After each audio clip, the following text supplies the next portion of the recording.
What's going on? This is Captain McKay. We're going to talk about the Batcave today. So if you've been following the channel for a while, you know I enjoy making dioramas. I enjoy building, kind of elaborate sets for my stop motion projects, and it's a bit of fun for me, And I decided it was time to undertake something that has been on my mind for a long while.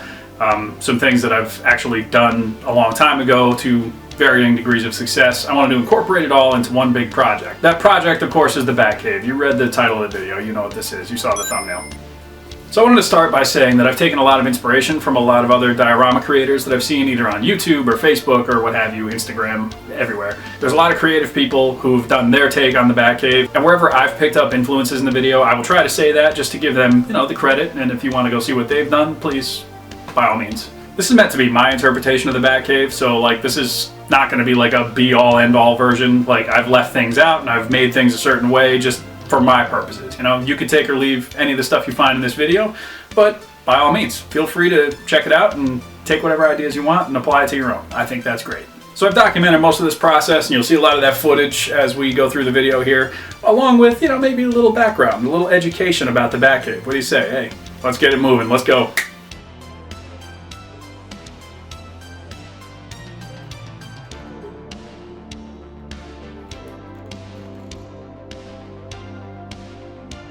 Here we got a platform piece started. This is going to basically be in the back.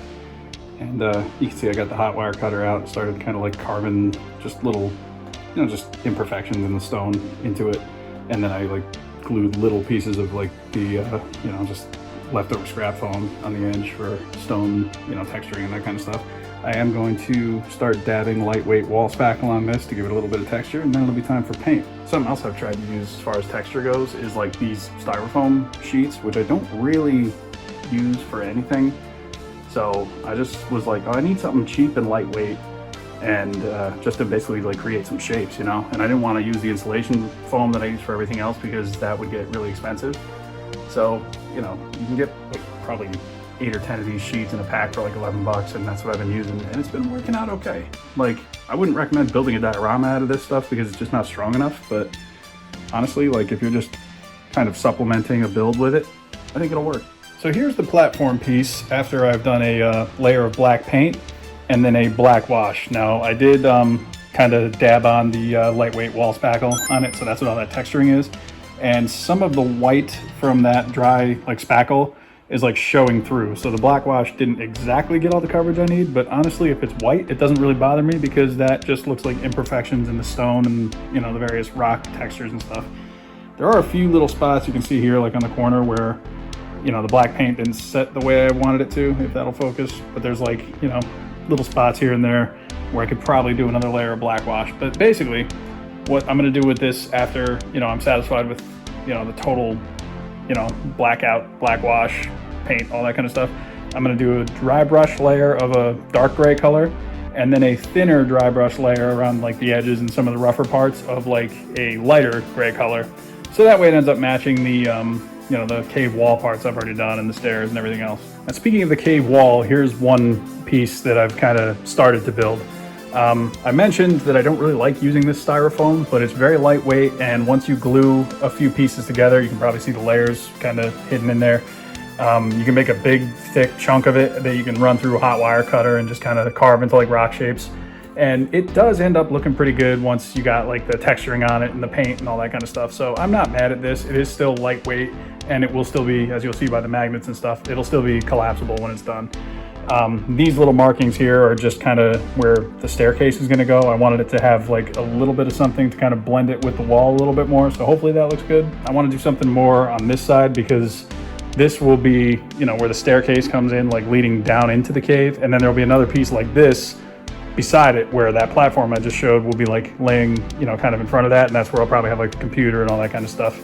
So yeah, we're moving along. All right, kind of a little moment of truth here. Magnetize these two together. All right, that's not that bad actually. Once we get it straightened out a little bit, that corner should line up pretty nicely. So this foam board is actually a little bit warped, which is why I wanted that piece to kind of stick in front a little bit so that way you wouldn't see the light coming through that corner. And honestly, that looks pretty good to me. Now there is going to be a door up here. That's why I left that big section empty, because that's where the staircase is going to go, which I got right here. So let's kind of do a little moment of truth on this too. All right, so that's what it looks like with the staircase in there, which is not bad. I mean, like I said, there's going to be a door up here, so plenty of room to put that and have characters kind of like enter the cave here.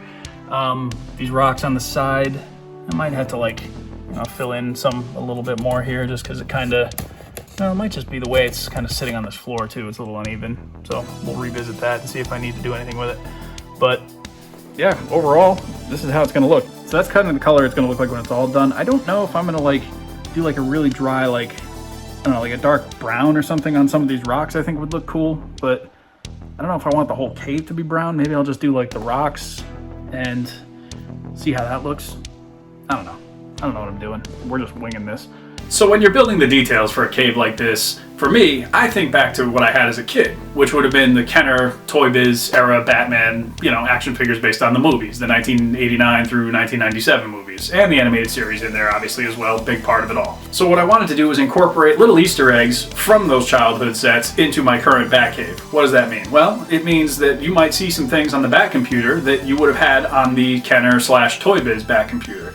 Or you might see little details inside the actual structure itself that look reminiscent, aka they look as spot on as I can get them, to the old Kenner Toy Biz playsets. You see, I'm very much a product of my own childhood memories at this point. I'm 40 years old, still buying action figures. Why? I don't know. It's fun. I like it. Shut up. But a lot of those details of the old toys stuck around. I mean, those toys are classics for a reason. I mean, the Toy Biz Batcave was exactly that. It was just like a big cave where you could play with your Batman toys, and, you know, the computer had a little spool where you can change the images on the Bat computer, and, you know, it was a good time. And then Kenner came out with their version of the Batcave. Now, you may recall years and years ago, I did like a Batman action figure retrospective on my channel just about my experience with this kind of stuff. But in that video, I said that Kenner came out with a Batcave Command Center playset for the Batman Returns line that just basically was supposed to come out in the 89 line, but it didn't, and it was a whole thing. But it ended up coming out like 6 or 7 different times over the years of just different paint jobs and everything. It was just like probably one of the best action figure playsets ever made. Like,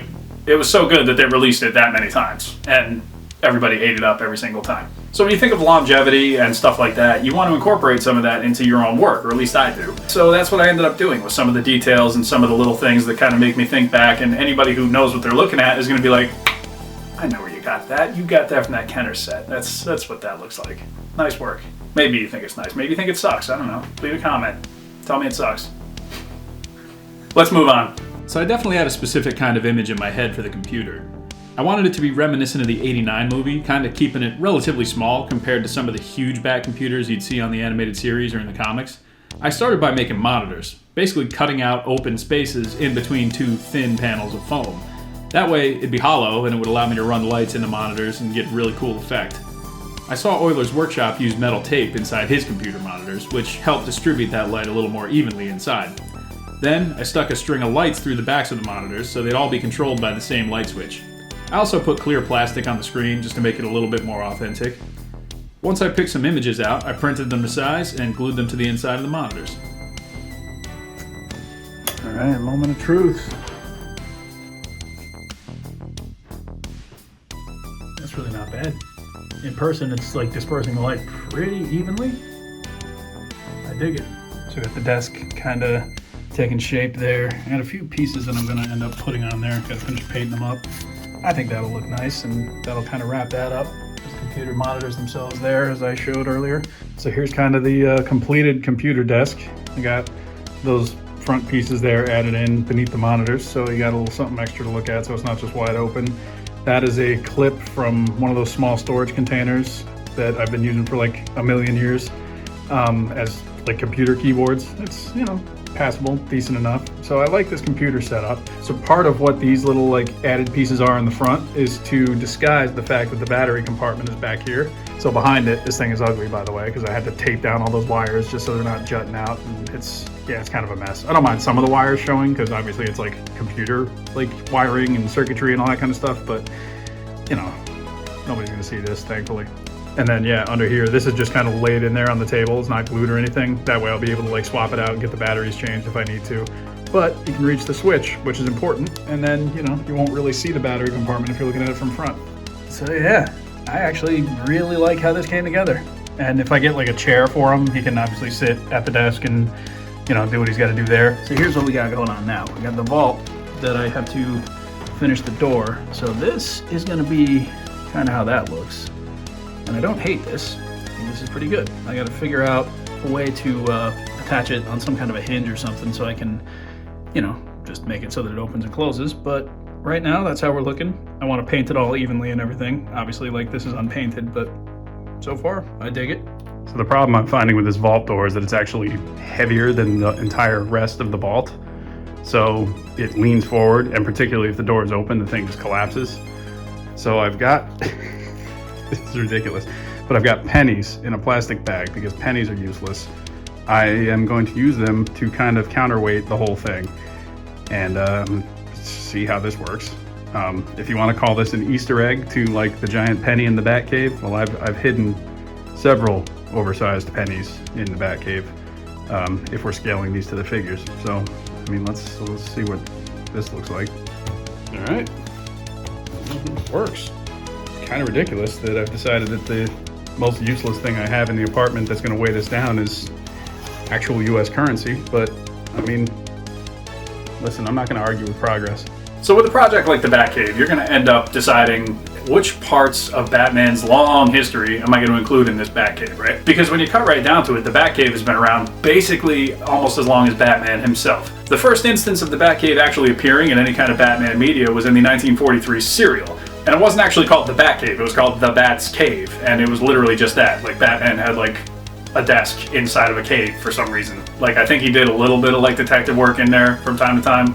Might have interrogated a criminal a time or two. But this wasn't like the command center crime-solving laboratory that we know the Batcave of today, you know, the one we think of. This was just literally a cave with a desk. But that 1943 serial ended up influencing the comics of the time, the daily strips. You see, they incorporated the Bat's Cave, aka the Batcave, which it would obviously become known as, elaborated on it some, and just started using that as Batman's home base of operations, which, you know, remains true to this day. Incidentally, that 1943 serial also introduced the world to tall, thin Alfred, because Alfred at that point in the comics had been kind of shorter, stockier guy.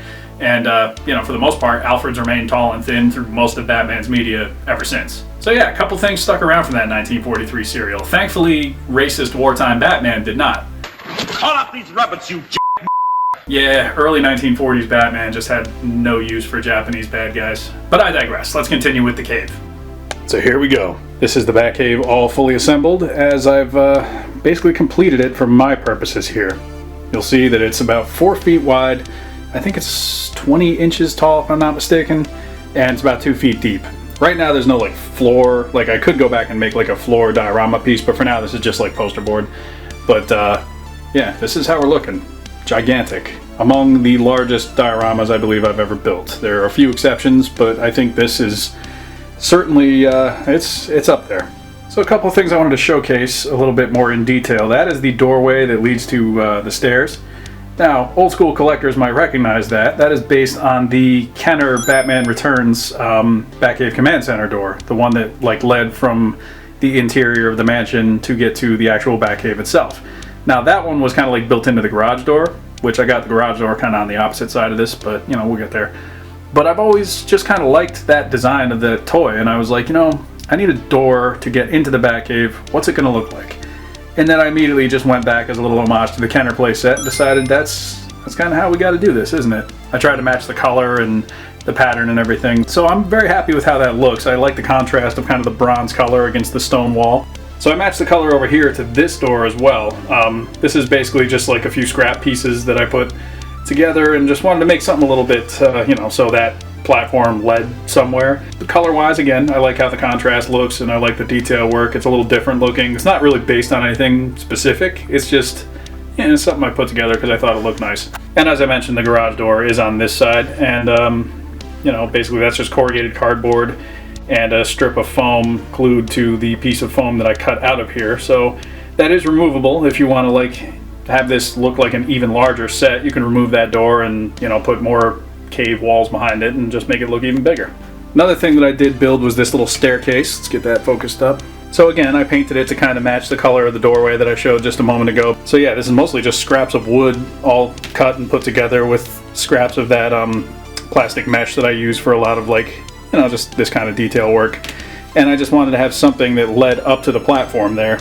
So that'll lead up to the Bat computer that I built, and I did show this in like the work in progress section, but I wanted to get a little bit more in detail on some of the computer monitors. Now, this is where I installed a few more Easter eggs in some of the stuff I was working on.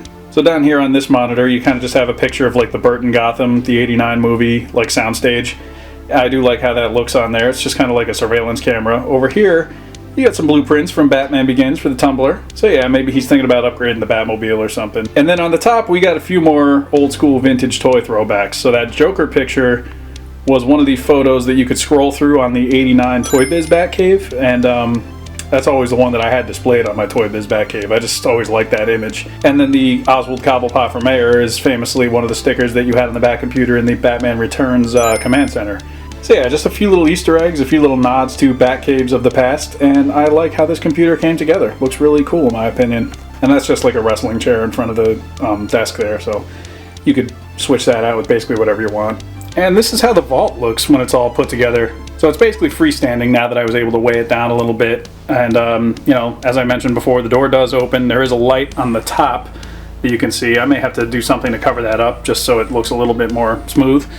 But obviously the vault door does open, as I showed, and right now I have the NECA '89 Batman in there. So with the light on inside the vault, that's what that looks like. That's actually a repaint of the video game Batman that I removed the head and basically just popped the head off the peg and repainted the costume in like movie colors as best I could, and just made it look like the empty suit in there. So I think that's cool. They did actually do like a regular like movie colors version, which I do have, but I have that in the package, so I'm not going to mess that up just for, you know, something like this. But I also have an extra video game figure too, so I was able to get one cheap and use it for this purpose a long time ago. And I like it. Lastly, this is an accessory that I made years and years ago when I did an old like Batcave, basically like shelf display type thing. I pretty much just wanted like a little weapons rack where I could stash like various batarangs and different accessories, grappling hooks, that kind of stuff. So these are various batarangs from different Batman figures from, I believe, mostly the Mattel line, but there might be some McFarlane stuff on here too, I'm not 100% sure. And different, like, you know, grappling hooks and battle gadgetry of all kinds. So I did put it on this freestanding weapons rack, although the problem is I didn't balance it out correctly, so this is a little front heavy. But my plan is to be able to have it like kind of standing over here so that when he readies up, you know, he gets in the suit and then picks his weapons for the, you know, crime fighting crusade he's going to go on. So here's how we're looking. That's a 6-inch scale Mafex Batman figure, who's about the same size as like some of the Mattel offerings over the years and some of the other various Batman figures that you would have gotten, you know, from many years gone by. And I think he looks cool in there. Something missing. So here's how we're looking if you put a Batmobile in front of the garage. I mean, still plenty of space over here to have, you know, various scenes playing out, but I do like that you can, you know, you can plainly see that the Batmobile will fit through that garage door if you were to remove it. And like I said, you know, I like having a Batcave that kind of pays tribute to various different points in Batman's history. So you got the 60s Batmobile here, looking cool. This is the Mattel version that's actually in scale with their 6-inch figure line. And there was like different Batcave props and accessories that they released in that line. So if you wanted to like, you know, add them up there in addition to the computer, you could do that. I mean, I say you, I could do that. But yeah, so this is what it looks like when you're kind of like filling it in with 6-inch scale figures. And I think that this is very much suited to my purposes. I like this. And this cave also works with more like 7 to 7.5, 8-inch scale figures, whatever these McFarlane Multiverse ones are. These are gigantic figures compared to the 6-inch scale. But you see here, you got the Keaton Batman. He works pretty well there. And this is the '89 Batmobile. This is the Flash movie version with the CAG kit from Ramen Toys. So it improves the canopy. You can add the guns there if you want, and the gas caps and everything. But yeah, to me, I really like the way this looks. You could do it straight up '89 style. I know they have the Forever version of the Batmobile out too, but I don't know if that, honestly, that one is much taller, so I don't know if that would fit through the garage door. But this one definitely will. But yeah, you can stick Val Kilmer over there. You can even put George Clooney in that Batmobile. Probably all of them will work. So like I mentioned, there were going to be some details that I omitted purposely because, you know, most of this space I want open in case I ever decide to do like stop motion in here, whatever the case. I don't want like a bunch of stuff in the way, basically. But obviously, you know, famously the Batcave has a lot of like different things in it. There's like the Jason Todd Robin costume in a display somewhere. There's like the gigantic penny, the T-Rex statue, all that kind of stuff. So I could improve on this in the future. Like honestly, that wall right there might be a decent spot for, you know, maybe I just mount a giant penny there. That would be cool. I don't know where I would put a giant T-Rex, but you could do some kind of a smaller Easter egg maybe. And the Jason Todd Robin costume, if I decided to move that weapon rack maybe up there somewhere, or maybe I could just put the Robin costume in like some kind of a display case up there. I don't know. Limitless possibilities when you're building your own stuff, and that's why I like doing this. I think this turned out great for, like I said, for my purposes, and I can't wait to do some kind of animation in here. I teased a while back of doing like a DC versus Mortal Kombat thing where I have Sub-Zero and Batman in here fighting. I could definitely do that. Or I've also teased the idea of doing like the Mafex Batman versus Bane, because I like both of those figures, and that fight in Nightfall did take place in the Batcave. If you want to call that even a fight, like Bane versus Batman was just one man beating up another man and then paralyzing him. So yeah, I would have to rewrite that a little bit to give Batman a little bit of offense. So hopefully you were able to take something away from this video and learn something and maybe apply it to your own dioramas. Like I said, you got to kind of pay it forward. I learned a lot from watching Euler's Workshop's video on how to build his Batcave, and I learned a lot also from Henry Beltran's Batcomputer video, and I just kind of applied a lot of those principles to just basics that I would have learned over the years from people like Al Figures and just long-term people building dioramas in the community. So if I can do it, you can, is all I'm saying. And if you do it, let me know, because I would like to see how you put it together. Very, very happy with this. So in taking this project on, I basically came up with something that I wanted to use for my purposes, which would be stop motion and that kind of thing, where I could have plenty of space and lots of room to work with my animation equipment and all that kind of stuff. Maybe you might decide, I wanted something a little smaller, but I can populate it a little more densely with some of the things that I left out of mine. The giant penny, the T-Rex, all the kind of stuff that you know from the Batcave. Maybe you want to take these and apply it to a vintage scale Batcave so you can put all your Kenner figures on there. I've thought about that. I might still do that. That'd be cool. Whatever your purpose is, I hope you can take something away from this video and apply it to your own diorama building, or maybe you just wanted to see what other people are doing and you have no intention of building one yourself. But either way, I thank you for watching. My name is Captain McKay. I hope you had fun with this video. I enjoyed this project, and we got lots of cool stuff coming up in the future, so if you would like to consider subscribing, please do. There's all my Patreon people. You know what? You know what's funny about that is they all saw this Batcave while it was being built, so they got the inside scoop, a month or two ago. So, if you want to see stuff like that, you could join them. Look how nice they are. I want to thank you for watching, and we'll be back in the next one. Later on.